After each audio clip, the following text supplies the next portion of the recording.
Nama saya Nurtiana, peserta PPG dalam jabatan Angkatan 2 dengan nomor peserta 2050049337. Siap mengikuti uji kinerja. Wassalamualaikum warahmatullahi wabarakatuh. Oke, assalamualaikum warahmatullahi wabarakatuh. Apa kabar semuanya? Baik?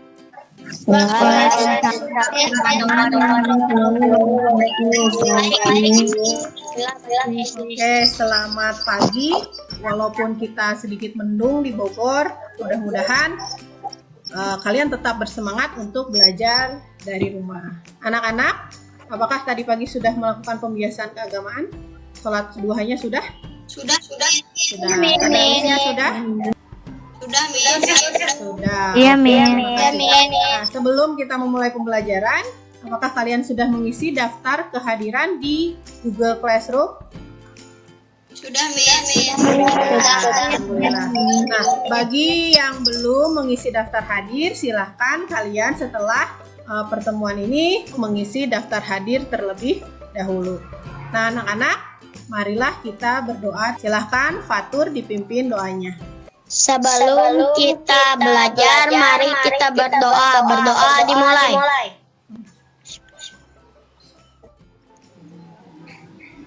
Selesai. Nah, anak-anak, marilah kita menyanyikan terlebih dahulu lagu nasional dari Sabang sampai Merauke.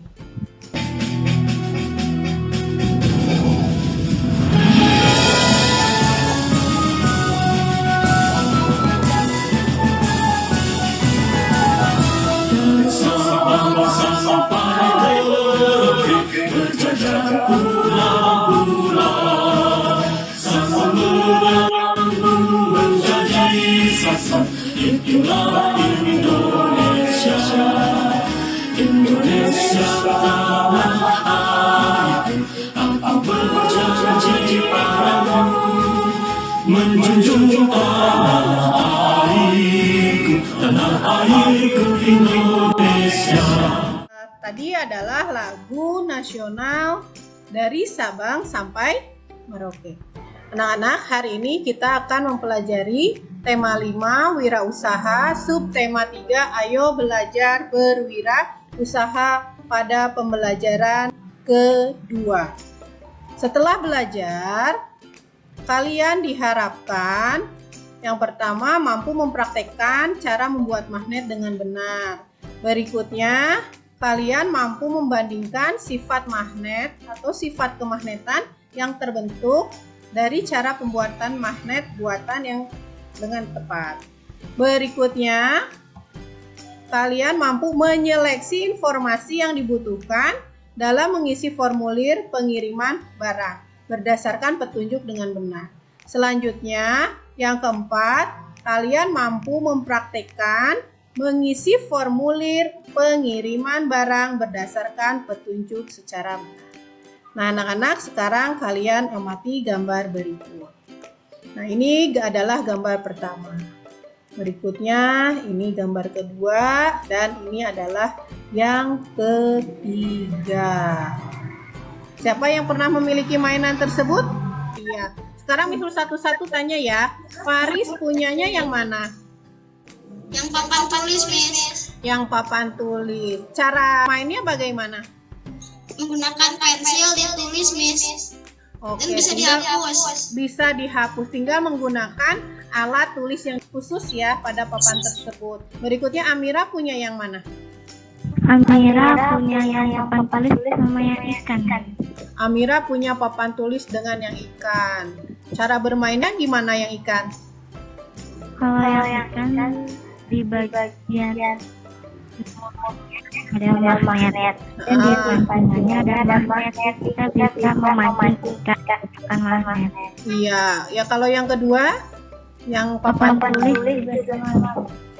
Betul sekali. Jadi yang papan tulis angka-angkanya itu tinggal ditempelkan ke papan tersebut. Nah, di situ ada pertanyaan, tahukah kamu bagaimana cara menggunakan permainan tersebut? Tadi Faris sudah tahu untuk papan yang bisa ditulis kita sudah disediakan alat khusus untuk menulisnya. Itu bukan pensil, itu di ujungnya itu adalah berupa besi ya. Pada papannya itu mengandung magnet. Kemudian tadi Amira juga sudah bilang, oh cara memancingnya mendekatkan alat pancingnya ke mulut ikan. Nanti ikannya bisa terpancing.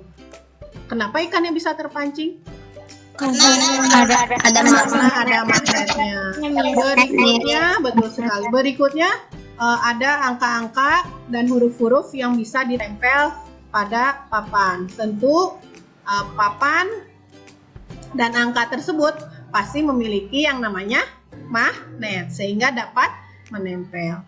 Cara kerja ketiga permainan ini itu dipengaruhi oleh sifat magnet, di mana magnet yang senama akan tolak-menolak dan magnet yang tidak senama akan tarik-menarik. Yaitu salah satu sifat magnet yang digunakan pada permainan ini. Contohnya tadi pada ikan. Nah, pada ikan, pada pancingannya dan pada ikannya itu ada dua magnet yang tidak senama sehingga dapat menarik ikan atau dapat memancing ikan tersebut. Nah, berikutnya sekarang Miss Nur mau bertanya, siapa yang masih ingat ada berapa bentuk magnet? Silakan. Wira dulu, coba. Wira, ada berapa bentuk magnet? Ada Ada berapa, Wira? magnet ladang, Ya. 2 magnet batang, Betul. dan magnet keping yang melingkar magnet jarum karena magnet silinder. Udah, Miss. Iya, betul. Nah, di sini Miss Nur punya dua contoh bentuk magnet. Yang lainnya bisa kalian nanti lihat di buku ya. Yang pertama, ini adalah magnet batang. Pada magnet batang biasanya tidak hanya magnet batang ya. Pada magnet itu selalu ada dua kutub, yaitu kutub utara, north, kutub utara, dan kutub selatan. Nah, biasanya kalau kamu ingin menempelkan benda-benda magnetis atau ingin menarik benda-benda magnetis, biasanya benda tersebut akan menempel di kedua ujungnya karena di sini lebih kuat daya magnetnya. Kemudian yang kedua, Miss Nur memiliki magnet U. Nah, ini magnet U sama memiliki dua kutub. Kutubnya ada pada ujung-ujung magnet tersebut, ya. Nah, kemudian ada magnet ini, ya. Selanjutnya, mungkin yang pernah kamu mainkan adalah magnet berbentuk seperti ini. Ada yang pernah memiliki magnet seperti ini? Biasanya kalau untuk permainan kalian memiliki magnet seperti ini. Ini juga adalah magnet, ya. Nah, itu tadi jenis-jenis magnet berdasarkan bentuknya. Sekarang berdasarkan cara terbentuknya, magnet terbagi dua, yaitu ada magnet alami. Magnet ini terbentuk sendiri dari alam. Kemudian ada magnet buatan. Magnetnya memang sengaja dibuat dari benda-benda magnetis seperti besi dan baja. Jadi kalau kamu mau membuat magnet buatan, tentunya kamu harus menyediakan benda-benda magnetis, ya. Tidak sembarangan benda yang dapat kita buat magnet. Contoh benda magnetis yaitu besi dan baja. Nah, berikutnya terdapat 3 cara pembuatan magnet, yaitu dengan menggosokkan pada magnet tetap, kemudian dengan cara induksi, kemudian dengan menggunakan aliran arus listrik. Nah, itu adalah 3 cara pembuatan magnet. Silahkan yang mau mengulang, coba. Apa yang tahu? Wira, Miss. Silahkan Wira. Sebutkan 3 cara membuat magnet. Dengan cara digosokkan. Betul. Yang kedua dengan cara induksi. Betul. Dan yang ketiga dengan cara mengalirkan listrik atau bisa disebut elektromagnetik. Betul sekali 3-tiganya. Berikutnya, Miss Nur share. Yang pertama itu adalah membuat magnet dengan cara menggosok. Benda apa saja yang kalian harus siapkan? Nah, yang pertama itu kalian harus menyiapkan lempengan besi, bisa berupa paku atau yang lain. Kemudian kalian harus mempersiapkan magnet tetapnya. Selanjutnya tentu untuk membuktikan sifat kemagnetan pada kegiatan ini kalian harus mempersiapkan paku-paku kecil atau yang lainnya. Nah, sekarang kalian perhatikan, silahkan on cam semua ya. Bahan yang kita butuhkan tadi apa saja yang pertama?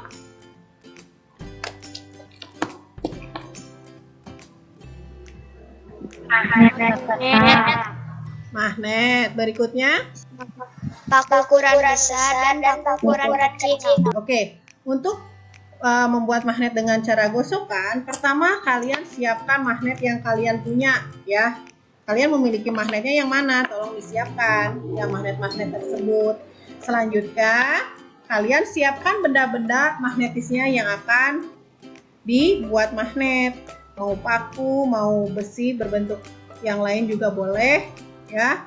Selanjutnya, kalian siapkan paku-paku kecil atau benda yang dapat ditarik oleh magnet. Boleh paku kecil, boleh berupa klip, kertas, atau boleh juga jarum pentul atau peniti yang ibu kalian miliki. Ya, tapi untuk penggunaan ini kalian harus berhati-hati karena berbahaya.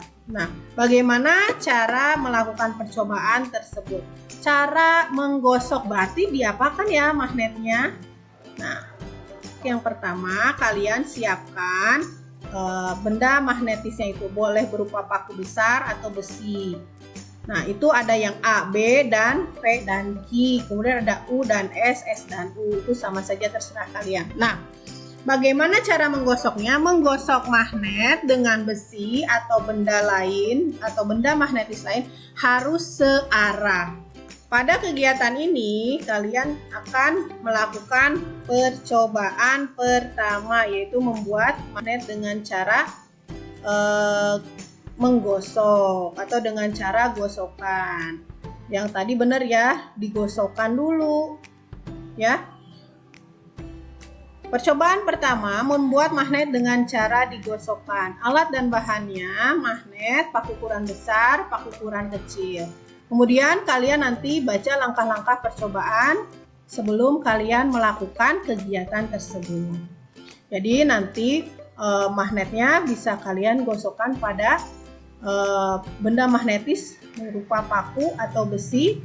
Ada yang 5 kali gosokan, 15 kali gosokan, dan 30 kali gosokan. Kalian perhatikan berapa saja jumlah paku yang akan menempel pada setiap percobaan yang kalian lakukan. Kemudian yang kedua, pada tabel kalian perhatikan sebelum benda atau sebelum paku digosokkan dengan magnet dan kondisi paku sesudah digosokkan dengan magnet. Setelah itu kalian amati bagaimana sifat kemagnetan yang terbentuk pada magnet yang sudah kalian buat. Mudah ya? Coba siapa yang tahu bagaimana cara membuat magnet dengan gosokan? Boleh Jessica, silakan Jessica.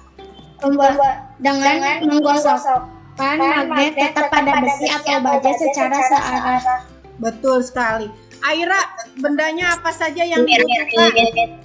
Magnet tetap, besi atau baja, paku. Oke, pintar. Jadi tinggal kalian gosokkan ya. Nanti perlakuannya adalah besinya kalian gosokkan pada magnet. Jadi bagian mana yang harus kalian gosokkan? Biasanya adalah bagian ujung magnet tersebut.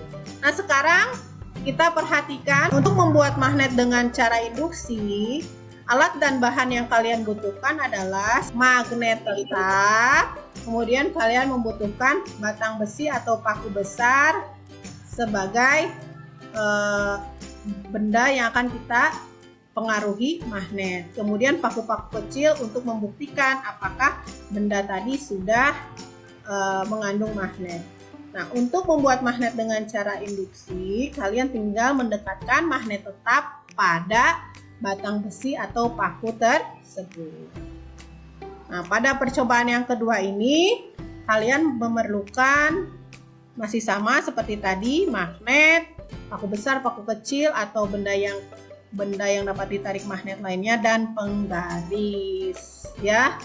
Jadi penggaris ini nanti untuk mengukur jarak antara magnet dengan paku besar atau benda yang akan dipengaruhi oleh magnet. Kemudian kamu hitung jumlah paku yang menempelnya ada berapa. Nah, setelah itu pada tabel kedua seperti biasa kita harus mengamati kondisi paku besar. Bagaimana sebelum didekatkan dengan magnet dan bagaimana sesudah didekatkan dengan magnet. Kemudian bagaimana sifat kemagnetan yang dimiliki oleh paku besar tersebut. Ini contoh induksi. Jadi ketika didekatkan seperti ini. Nah, sekarang magnetnya kita jauhkan sedikit. Masih bisa menempel. Kita jauhkan lagi. Masih menempel. Kita jauhkan lagi. Apa yang terjadi? Yang terjadi klip kertasnya terjatuh karena pakunya sudah tidak mengandung magnet. Itu yang akan kita lakukan sekarang, ya. Nah, itu cara induksi. Yang ketiga yaitu cara elektromagnetik katanya, yaitu dengan mengalirkan arus listrik pada besi. Ya. Berarti di sini alat dan bahan yang kalian butuhkan adalah Silakan Amira. Baterai, kawat konduksi, baterai, dan paku.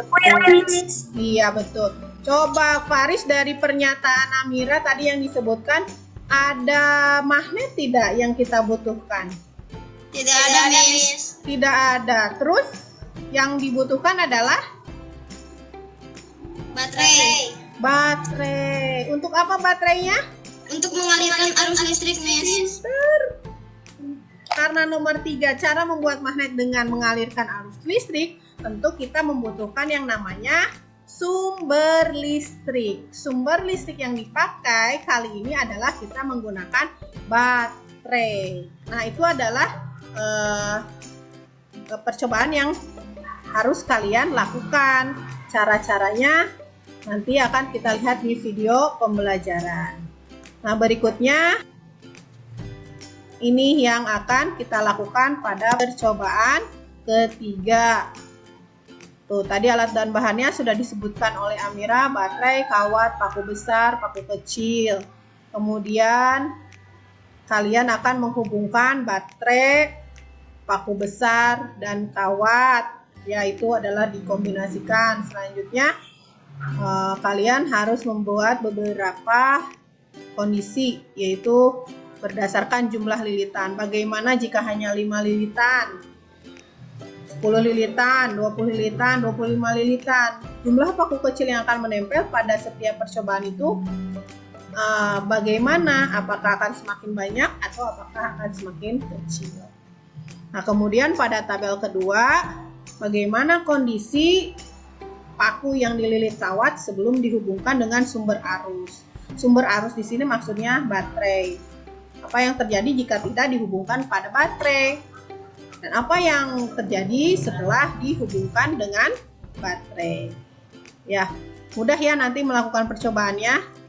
Nah, supaya kalian bisa, mari kita saksikan video pembelajaran berikut.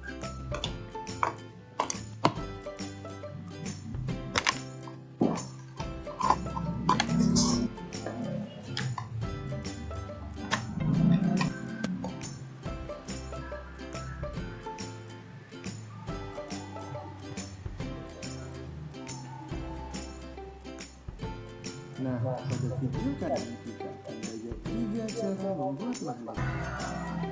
Baiklah sahabat, pada bagian pertama ini kita akan belajar cara membuat magnet dengan cara digosokkan. Tapi sebelum itu, kita alat dan bahannya.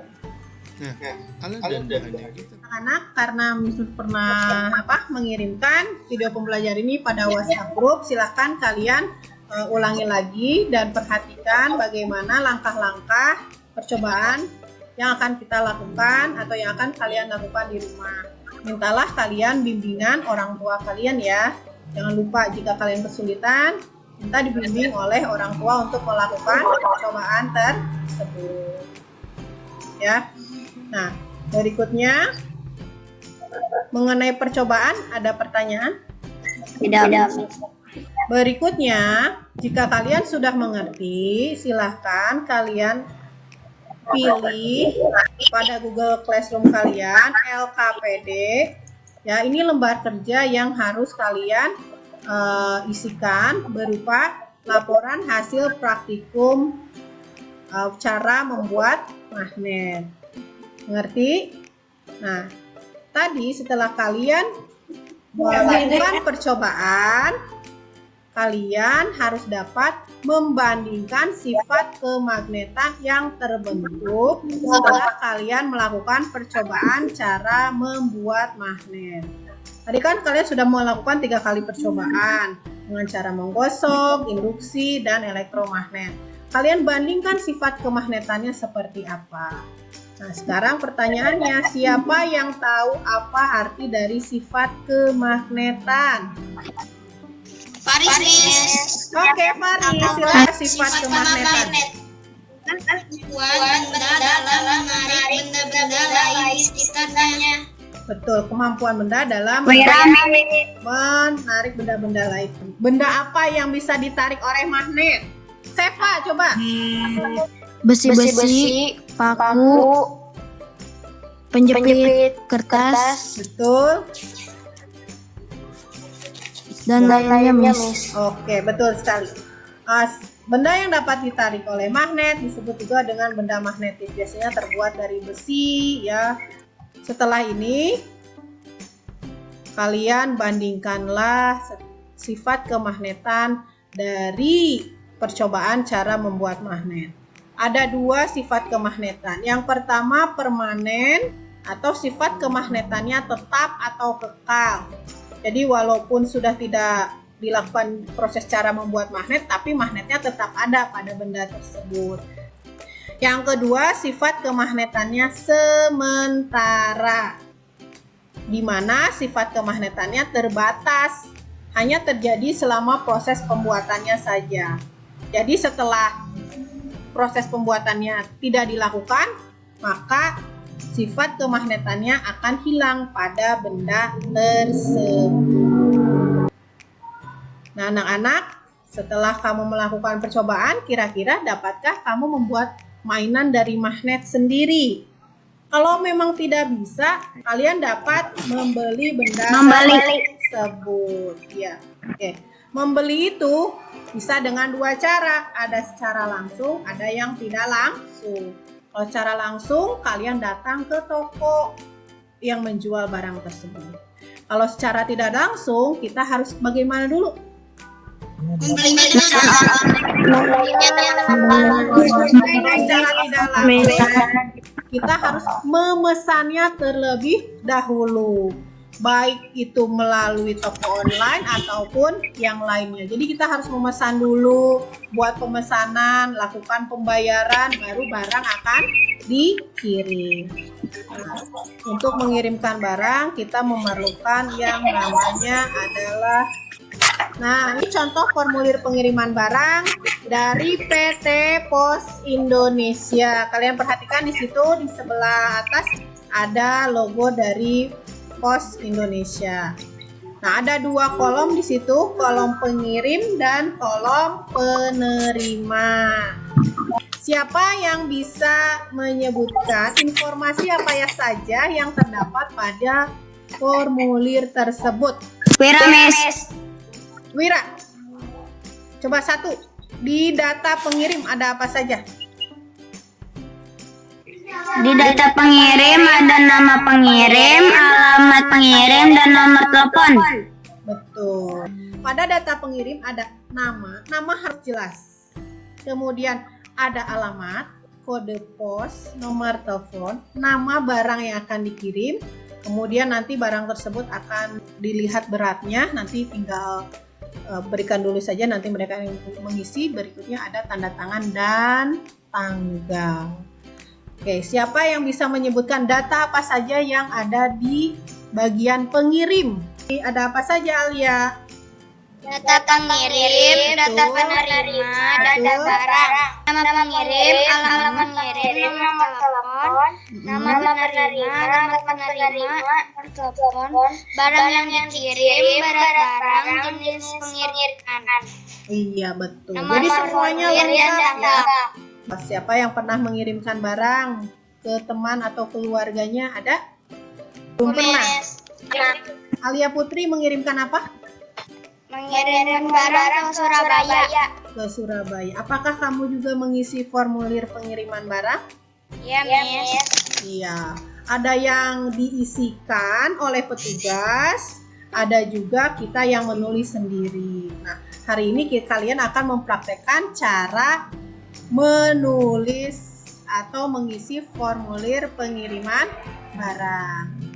Formulir pengiriman barang itu apa sih? Yaitu formulir yang digunakan untuk mengirimkan barang yang berisikan data penerima dan data pengirim barang serta jenis barangnya apa.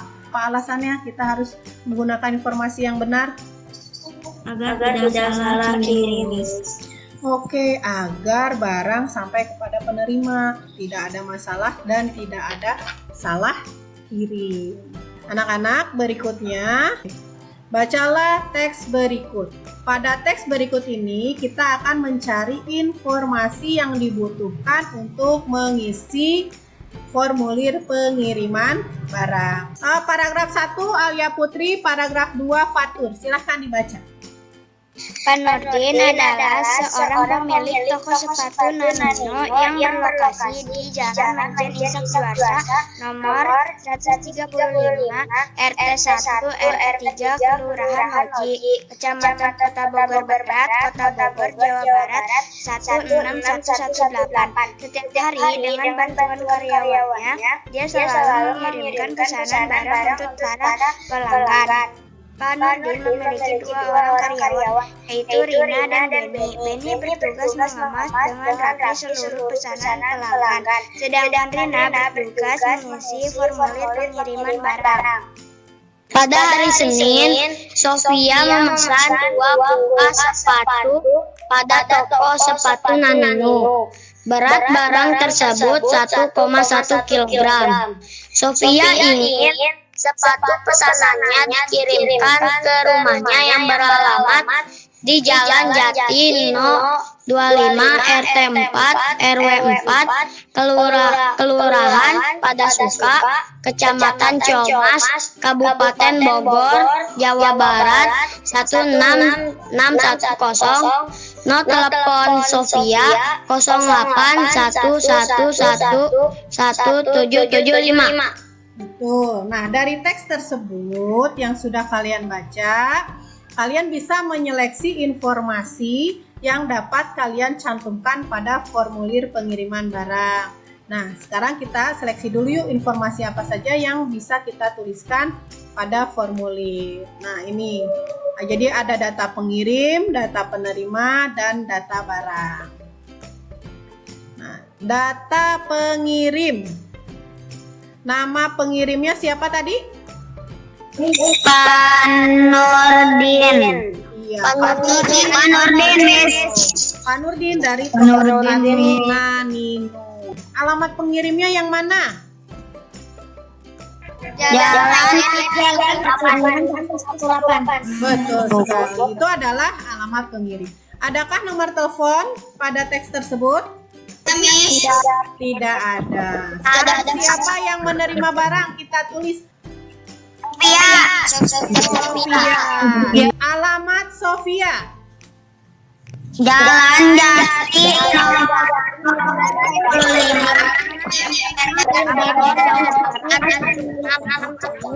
nomor 8. Iya, betul sekali. Nah, itu adalah data pengirim dan data penerima. Berikutnya ada data barang. Nah, barang yang dikirimkan adalah sepatu. Berapa berat barangnya? 1,1 kilogram. Nah, di sini berikutnya di bawah ada jenis pengiriman. ada ekspres atau reguler. Kalau ekspres berarti barang tersebut akan sampai dengan cepat di rumah kalian. Kalau reguler berarti membutuhkan waktu lebih lama. Dan kemudian ada catatan. Catatan apa yang akan kalian tuliskan di situ? Misalkan untuk hadiah ulang tahun atau bagaimana, itu terserah kalian. Berikutnya ada tanda tangan petugas, tulis nama jelas, kemudian ada tanda tangan pengirim, tulis nama jelas. Nah, begitu ya cara menyeleksinya. Baca dulu teksnya, kemudian kalian harus atau hanya mencantumkan informasi yang dibutuhkan saja dalam mengisi formulir pengiriman barang. Kalian perlu untuk memperhatikan petunjuk pengisian formulir. Nah, mudah kan? Jadi pelajaran hari ini dua-duanya adalah mempraktekkan. Yang pertama kalian mempraktekkan cara membuat magnet, yang kedua kalian mempraktekkan cara mengisi formulir pengiriman barang. Nah, anak-anak, sebelum kita menutup pembelajaran, kesimpulan apa yang dapat kalian tarik dari pembelajaran hari ini? Wira, Miss. Silakan Wira. Fatur. Pertama, kita belajar tentang mengenal sebuah magnet. Berikutnya, Yang kedua, jenis-jenis magnet. Yang ketiga, cara membuat magnet. Yang keempat, apa itu formulir.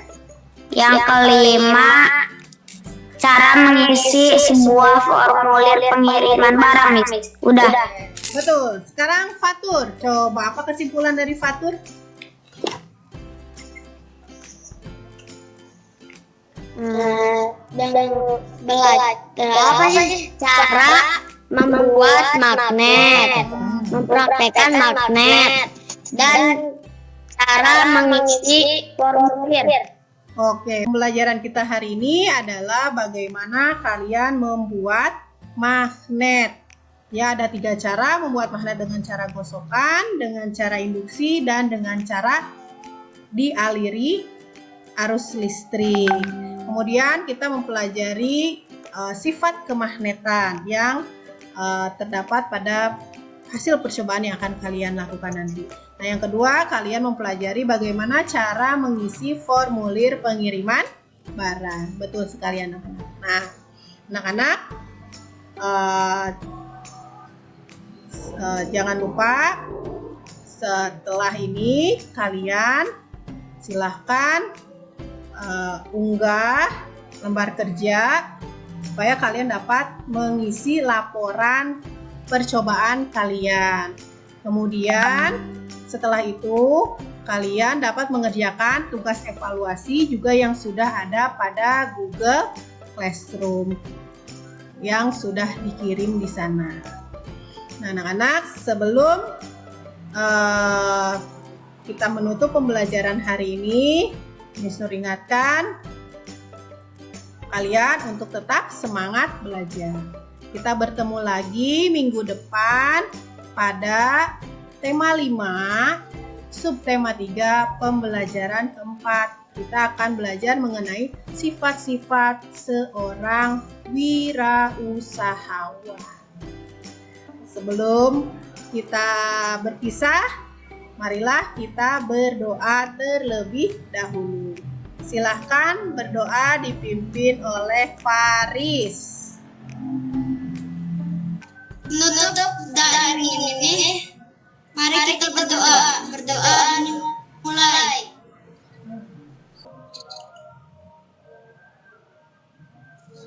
Selesai. Oke, terima kasih Faris. Miss ucapkan terima kasih atas kehadirannya hari ini. Bagi teman yang tidak bisa bergabung, nanti akan Miss Nur kabarkan di WhatsApp group supaya mereka juga dapat melakukan pembelajaran sama seperti kalian hari ini. Nah, anak-anak, terima kasih atas kehadirannya. Kita bertemu kembali minggu depan. Wassalamualaikum warahmatullahi wabarakatuh.